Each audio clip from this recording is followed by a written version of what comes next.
We begin with that deadly rampage in California. A lone gunman, a powerful arsenal, seeming to pick his targets at random, including that elementary school, shooting into that class full of kindergartners.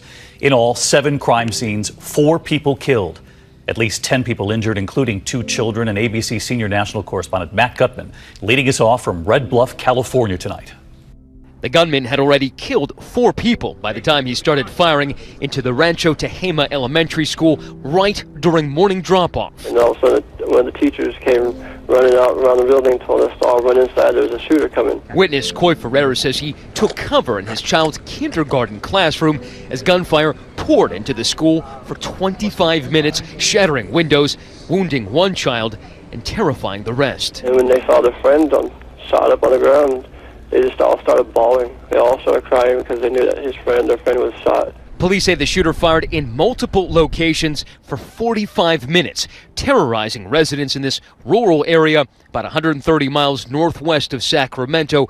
All of the residents ordered to shelter in place. It was very clearly onset that we had a subject that was randomly picking targets. Police say the shooter stole a pickup truck and then went on that shooting spree throughout the community, pumping this truck full of bullets, wounding a mother and her child. Neighbor Brian Flynn says the shooting began when the suspect killed his roommate. The suspect was known to shoot guns late at night and had threatened Flint in the past. We've made it aware that this guy has been crazy and he's been threatening us. By the time it was all over, 7 different crime scenes, 5 people killed, including the shooter, and at least 10 more wounded. Suspected shooter is deceased by law enforcement bullets. So let's get to Matt Gutman with us live tonight from Red Bluff, California. And Matt, you've also learned that this shooter was known to law enforcement. That's right, David. Police here say they believe that he had multiple recent run-ins with the law, including a domestic violence incident and also this long-running dispute with a neighbor. They say he may have been out on bond during the shooting. Now, they say that he had no license to carry a gun, yet he had 3 of them with him at the time of the shooting, including that long semi-automatic rifle that fired dozens of rounds at that school. Now, everybody who was killed in the attack, those 4 people, were all adults, David. For the first time in decades, Congress held a hearing on the president's unilateral authority to use a nuclear weapon. The hearing came after months of nuclear-laced tension between President Trump and North Korea, something Democrats made sure to bring up. Many Americans share my fear that the president's bombastic words could turn into nuclear reality. But the committee also addressed the changing nature of nuclear threats. Nuclear engagement rules were originally formed to rapidly respond to an overwhelming attack from the Soviet Union. Modern nuclear threats, like North Korea, tend to be more volatile but with less destructive capabilities. The witnesses before the committee noted that the president was still constrained by the law from using nuclear weapons unless there was an imminent threat. They also warned Congress against new restrictions. You want to make sure you don't propose a legislative fix that undermines the nuclear deterrent and thus compromises the effectiveness of why we have nuclear weapons. During the president's visit to the Philippines, he made more diplomatic overtures with the leaders at the Association of Southeast Asia's Nations, or ASEAN, conference. Lucille Tolucin is in Manila and brings us the story.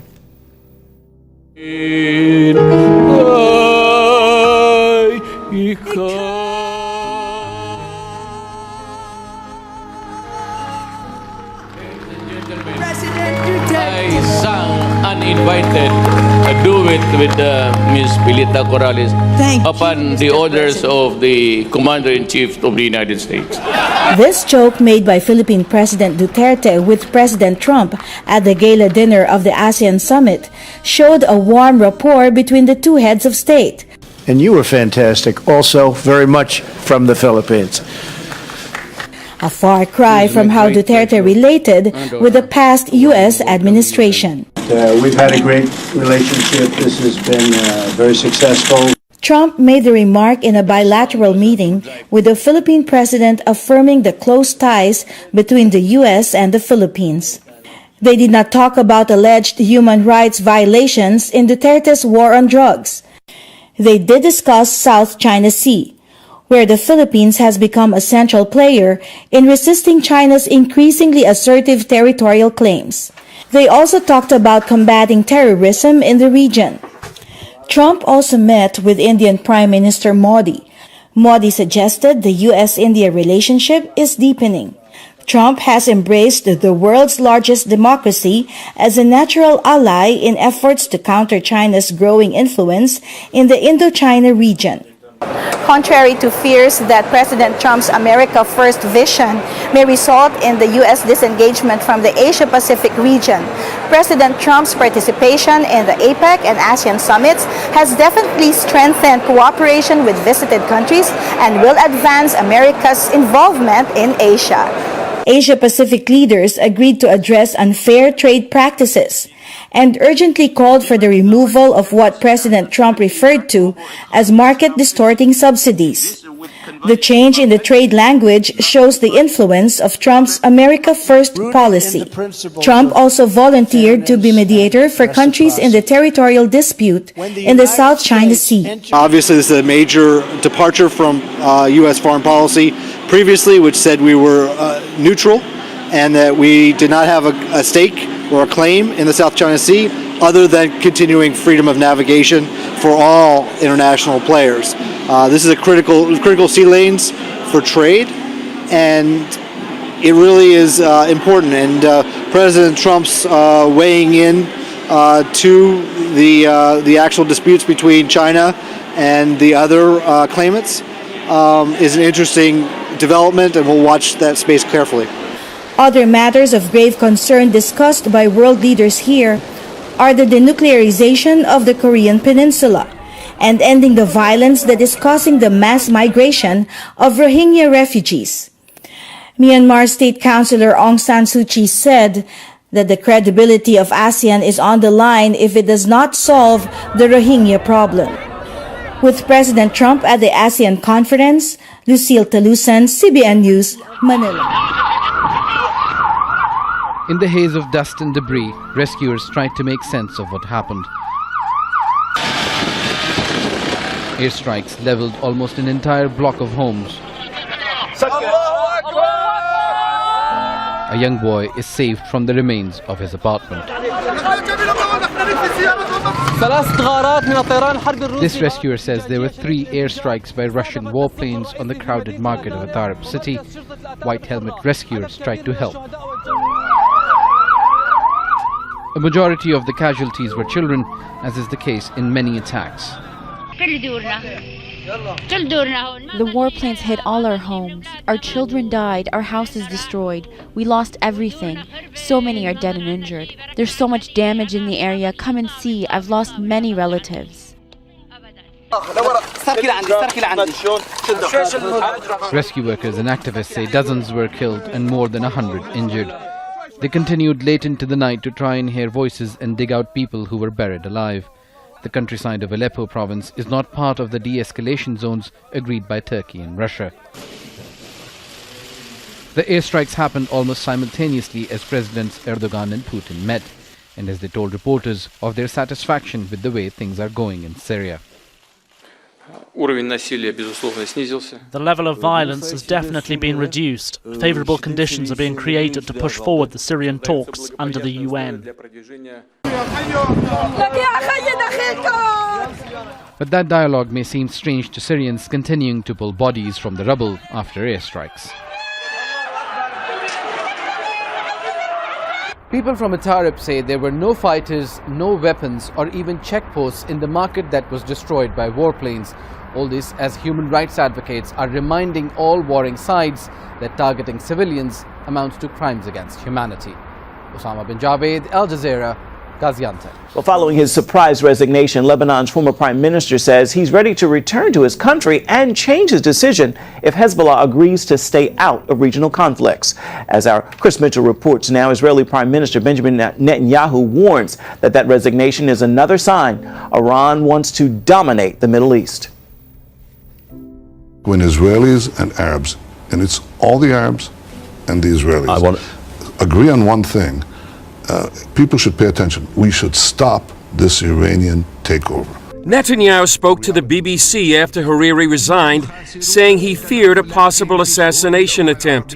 Hariri made his announcement from Saudi Arabia, a longtime U.S. ally spearheading the Arab world's campaign against Iran.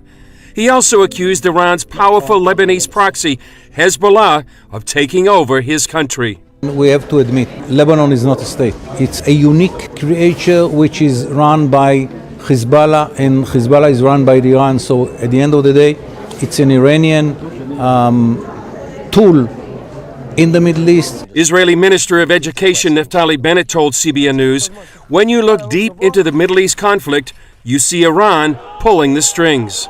Iran basically sending its arms, sort of like an octopus, and trying to create a regional domination and subjugate the various people there. And it's the big battle of this decade, at least, between radical Islam and rational players and Israel together. And we're fighting radical Islam. Those rational players include Sunni nations, Egypt, Saudi Arabia, and the Gulf states. They see Shiite Iran influencing more countries. What we're seeing is Iran is trying to create a regional hegemony from Tehran through Iraq, Syria, and ultimately Lebanon and the Mediterranean in order to create an empire, a Persian radical Islamic empire. This would be a threat not only to the region, not only to Saudi Arabia and Egypt and the rational players and of course Israel, but to the world. We will not let that happen. Bennett also calls any provocation by Hezbollah in Lebanon an act of war. That is tantamount to a declaration of war between the state of Lebanon and the state of Israel, and we will retaliate. Bennett wants the U.S. to know Israel is on the front lines of this battle. We're surrounded by hundreds of millions of radical Islamists who want to destroy not only Israel, but much of the world. So by strengthening Israel, in fact, we're strengthening the free world, because Israel is at the forefront of the battle between medieval Islam and modernity and the free world, and we will win. Chris Mitchell, CBN News, Jerusalem. Did ISIS leaders escape Syria with U.S. and British assistance, or was this a humanitarian effort gone awry? RT's David Miller examines a report detailing the battle in Syria to rid the world of terror. When does the U.S. law of war go against its own well-being, including on a global scale? This question is no more prominent than ever in the fight against ISIS at home and abroad. On Monday, U.S. Secretary of Defense James Mattis argued that the UN allows for the U.S. to attack ISIS wherever they may be around the globe, thus to prevent ISIS 2.0. Yet the Syrian Foreign Ministry is calling for the immediate withdrawal of U.S. troops in the country. And now the BBC is reporting that the U.S.-led coalition was reportedly part of a deal that allowed hundreds of Islamic State militant group fighters to leave the besieged eastern city of Raqqa. On October 10th, the Combined Joint Task Force for Operation Inherent Resolve released a statement that the Raqqa Civil Council, in conjunction with local Arab tribal elders, is taking a special interest in protecting civilians and preventing a significant humanitarian crisis. The coalition director of operations said, "We have a responsibility to defeat Daesh while preserving civilian life to the greatest extent possible." In fact, the Department of Defense Law of War Manual, Section 15.16.1, allows for the discretion of the neutral state in offering asylum to belligerent forces seeking refuge. On October 14th, the task force released a statement that a convoy of vehicles is staged to depart Raqqa under an agreement brokered by the Raqqa Civil Council and local Arab tribal leaders during an October 12th meeting, under which the agreement included that the people departing Raqqa are subject to search and screening by Syrian Democratic Forces. The task force also insists that the coalition was not involved in the discussions, but would save innocent lives. The U.S. is obligated, again by law, when possible, to notify civilians of pending attacks to prevent civilian casualties. The coalition was very careful also to announce that the U.S. does not condone any arrangements that allow terrorists to escape Raqqa without facing justice. And the BBC is reporting that the convoy included some of the most dangerous and most notorious members of ISIS, and despite reassurances from dozens of foreign fighters. And U.S. leaders are rejecting the BBC claims of a secret deal and points to said releases that were widely available, even on Twitter. So the obvious question is, what legal premise does the U.S. have in the battle in Syria? Did they know of the ISIS leaders on that convoy? Do we still have their location? Or has the U.S. helped in the spread of ISIS leaders beyond the Syrian borders? Questions that could have devastating answers for much of the United States in the name of humanitarian efforts. Reporting from Washington, D.C., David Miller, RT America. Now to Iraq, where security forces have reportedly found mass graves containing at least 400 bodies buried in an area recently reclaimed from the self-proclaimed Islamic State. That's according to an Iraqi official. The bodies of civilians and security forces were found at an abandoned base near the northern town of Hawajah, the governor of Kirkuk, Rakan Syed, said. During 3 years of control under the so-called Islamic State, a local shepherd who led the troops to the site told officials the fighters were known for bringing captives to the area and shooting them dead or lighting them on fire. This comes as Prime Minister Haider al-Abadi released a statement saying the damage inflicted to Iraqi cities by the so-called Islamic State has exceeded $100 billion, particularly when it comes to the economy and major infrastructure. We begin this afternoon as the House of Representatives has declared the U.S. role in the Saudi-led war on Yemen is unauthorized. The U.S. has provided military support to Saudi Arabia since the Obama administration. However, that assistance has increased tremendously under President Donald Trump. Washington provides weapons and logistical support to Saudi Arabia in their ongoing campaign. Here's RT correspondent Ashley Banks with more on the resolution. The resolution passed by the House of Representatives publicly acknowledged the Pentagon has been sharing information and refueling warplanes that Saudi Arabia and other allies are using to attack Houthi rebels. The resolution also states U.S. military operations are authorized to fight only al-Qaeda and other allied terrorist groups in Yemen, excluding Shiite Muslim rebels. What's not included in the resolution is a call for an end to the U.S. support in the Yemen civil war. The resolution says, quote, to date, Congress has not enacted specific legislation authorizing the use of military force against parties participating in the Yemeni civil war that are not otherwise subject to the 2001 authorization for use of military force or the 2003 AUMF in Iraq. Democratic Representative Ro Khanna said, quote, what our military is not authorized to do is assist the Saudi Arabian regime in fighting the Houthis. In many cases, the Saudis have aligned with al-Qaeda to fight the Houthis, undermining our very counterterrorism operations.